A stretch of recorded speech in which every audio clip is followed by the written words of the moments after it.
हम जब पहली बार मुंबई गए तो जिनके घर रुके थे उनके मिलाने की स्टाइल बड़ी गजब। उनके घर लोग हमारे पास मिलने आए तो वो मिला कैसे रहे। गुरुजी ये 25,000 करोड़ के आदमी, ये 15,000 करोड़ के मालिक, ये 20,000 करोड़ की कंपनी के मालिक। हमने कहा बाबा बहुत अच्छा। हमने ऊपर से नीचे तक देखा तो एक सेठ जी बोले गुरुजी ऐसा क्यों देख रहे हैं। हमने कहा देख रहे कि कुछ एक्स्ट्रा तो नहीं तुम्हारे शरीर में निकला है क्योंकि तुम 20,000 करोड़ के हो। जरिया जी बोले गुरुजी एक दो लोगों को कुछ पूछना है जरा बता दो। हमने 25,000 करोड़ के मालिक से पूछा अकेले में पूछोगे या सबके सामने। बोला नहीं अकेले में अकेले। हमने सबसे कहा यू कैन गो। हमने पर्चा बनाया, जैसे ही पर्चा बनाया और हमने कहा कहो क्या पूछना है। ए भगवान ऐसा रोने लगा जैसे लुगाई हो। अरे हमने कहा 25,000 करोड़ के आदमी हो, इतने बुरे रो रहे हो। हमारे आदमी ठीक है 25 रुपया जेब में नहीं है फिर भी ठहाका लगा कर हंस रहे हैं। क्या काम के 25,000। हमने तो उनसे कह दिया था इससे अच्छा तो तुम बाबा बन जा। गरीब आदमी कहता धनवान सुखी है, और धनवान से पूछो तुम सुखी हो। नहीं हम नहीं, राजा सुखी। राजा से पूछा क्या तुम सुखी हो। हम नहीं है, महाराज चक्रवर्ती सम्राट ये सुखी है। उनसे पूछा तुम सुखी हो। हम नहीं है सुखी। इंद्र देवता है, इंद्र से पूछा तुम सुखी हो। इंद्र बोले कहां सुखी है, कोई भी माला जपता है तो हमें टेंशन हो जाती है कहीं हमारा इंद्रासन न छीन ले। हम नहीं है। ब्रह्मा जी सुखी हैं। ब्रह्मा जी से पूछा तुम सुखी हो। ब्रह्मा जी बोले हम तो और टेंशन है। तुम्हें क्या टेंशन। हमें टेंशन ये है कि कहीं कंपनी में गलत आदमी ना बन जाए तो लफड़ा। ब्रह्मा जी बोले हम भी सुखी नहीं। फिर कौन। कोई तन दुखी, कोई मन दुखी, कोई धन बिन रहत उदास, और थोड़े थोड़े सब दुखी पर सुखी राम के दास। 1.5 साल पहले हमारी कथा हुई बीना। आपको बिल्कुल सत्य घटना बता रहे हैं। 1.5 साल पहले बीना के लोगों ने हमें बुलाया कि आप कथा करने आइए। भागवत की कथा करने के लिए हम 7 दिन के लिए वहां गए। एक दिन हमने घोषणा की हनुमान जी के प्रसाद के रूप में नारियल बांटे। सब लोगों का आकलन जो हमारा था 3 लाख से ऊपर 3.5 लाख 4 लाख। अब लोगों को नारियल लेने की वो होड़ मच गई। जो नारियल रखे थे मंच के सामने लोग लाइन से न आए, एक के ऊपर एक चढ़ के। और छोटा सा पंडाल, भयंकर गर्मी, चारों तरफ जाम। अब हमारे प्राण सकपकाए, हमारा बीपी हाई। हम माला लें और जपिए के हे बजरंग बली आवाज बचा। हमने नारियल तो बंटवा रहे लेकिन आफत ना हो जाए, कहीं ब्रेकिंग न्यूज ना बन जाए। कैसी भगवान की कृपा। भगदड़ मची, भगदड़ मची।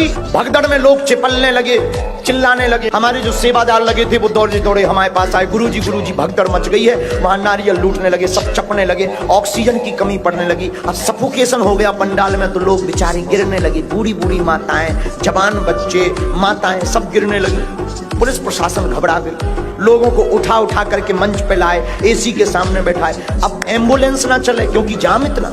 एक माता जी 6 माह की बच्ची लेकर के आई। अब वो पंडाल में बीच में फंस गई। वो बच्ची हाथ से छूट गई। अब ये रोए चिल्लाए, बच्ची को ढूंढे। और लाखों लोग आपस में भग रहे। एडिशनल एसपी मैडम अभी हमको मिली थी सागर में। उन्होंने हाथ पकड़ा, क्या हुआ, क्यों रो रही हो। हमारी बच्ची गिर गई। कहाँ। पंडाल में बीच में। बड़ी मुश्किल से उनको ऊपर मंच तक लाए। बार बार वो माता जी बेहोश हो रहे। लोगों ने कहा कि 6 माह की बच्ची, लाखों लोग हैं, चिपल गई हो। अब पुलिस वालों ने कहा कि भीतर जाए कौन बच्ची को ढूंढने। भगदड़ इतनी मची है। माता जी को एम्बुलेंस पर बैठाने के लिए बाहर लाए। बार बार वो बेहोश हो गए। बार बार आंख खुले तो चिल्लावे हमारी बिटिया।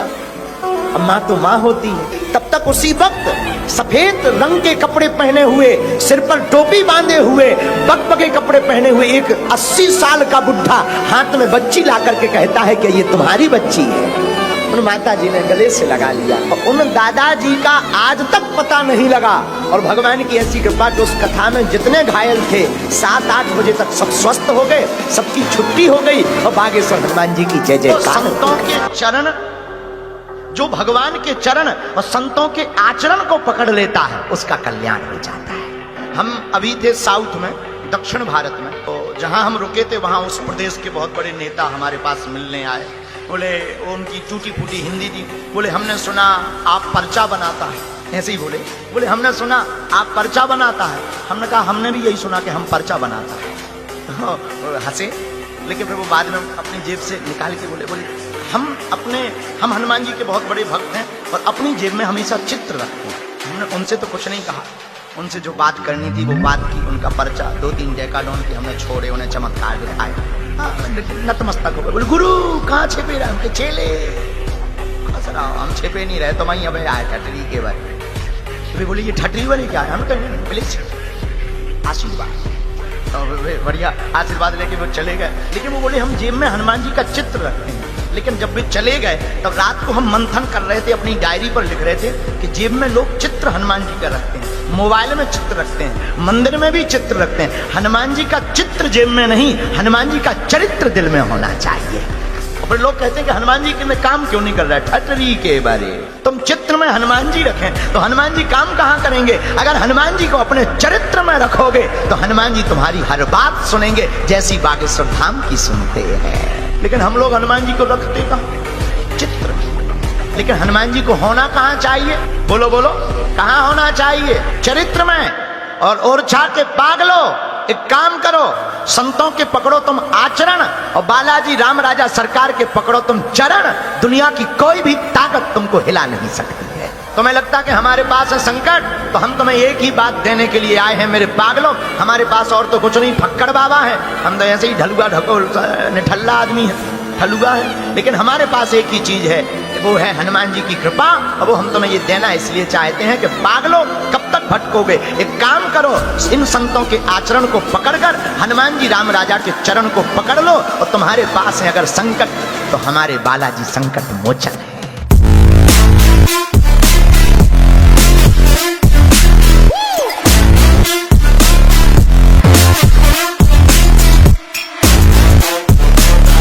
गाइस, अगर आप भी राम जी के भक्त हो तो कमेंट में जय श्री राम लिखना ना भूलें। कर दो कमेंट हिंदी भाई लोग। और गाइस, अगर वीडियो अच्छी लगी हो तो वीडियो को लाइक करें और चैनल को सब्सक्राइब करके बेल नोटिफिकेशन को ऑल पर सेट करना ना भूलें। जय श्री राम।